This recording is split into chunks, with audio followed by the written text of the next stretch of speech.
नमस्ते आप सभी को, मैं पूजा परमार। आप देख रहे हैं द फैक्ट इंडिया। इस साल होने जा रहे चुनाव से पहले प्रदेश में कांग्रेस में सियासी समीकरण बदल रहे हैं। खास करके सीएम अशोक गहलोत और सचिन पायलट गुट में चेहरे बदल रहे हैं। गहलोत के साथ खड़े होने वाले पायलट की तरफ नजर आ रहे हैं, तो वहीं जो कुछ दिन पहले सीधे गहलोत पर निशाना साधते हुए नजर आ रहे थे, वो अब गहलोत के साथ दिखाई दे रहे हैं।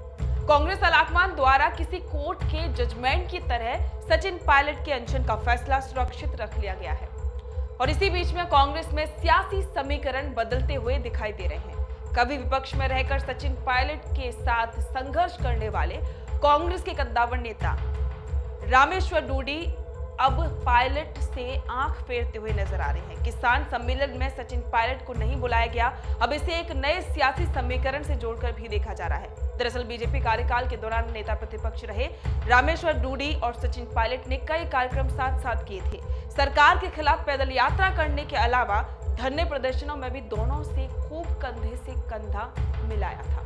अब दिल्ली दरबार की सचिन पायलट से अनशन पर अनवर डूडी और गहलोत को और ज्यादा नजदीक लेकर आई है।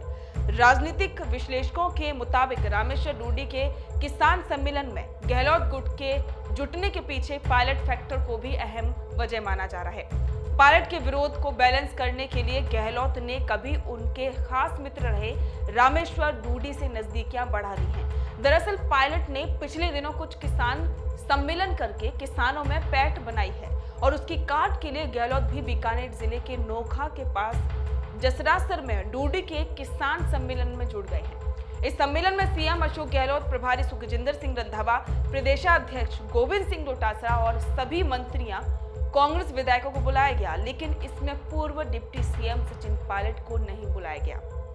पायलट की नजरअंदाजी से अब नए सियासी समीकरण बनते हुए दिखाई दे रहे हैं। इसे डूडी के जरिए पायलट को सियासी जवाब के तौर पर भी देखा जा रहा है, तो वहीं सियासी संकट के वक्त गहलोत के साथ खड़े रहने वाले बायतू विधायक हरीश चौधरी ने अब उनसे दूरियां बना ली हैं। ये खटास और बढ़ गई जब ओबीसी आरक्षण के मुद्दे पर हरीश चौधरी ने अपनी सरकार के खिलाफ खुलकर बोल दिया।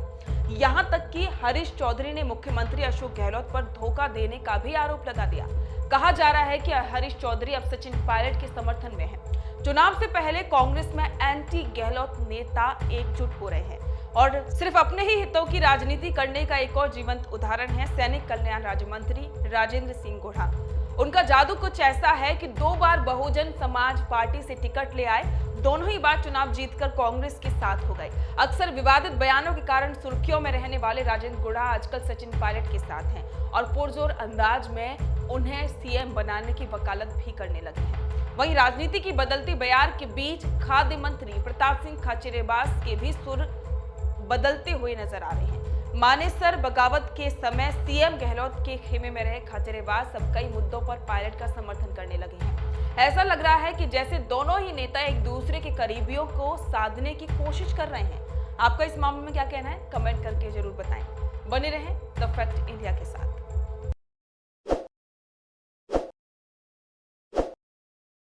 ताज़ा खबरों के लिए विजिट करें द फैक्ट इंडिया की वेबसाइट और डाउनलोड करें द फैक्ट इंडिया ऐप।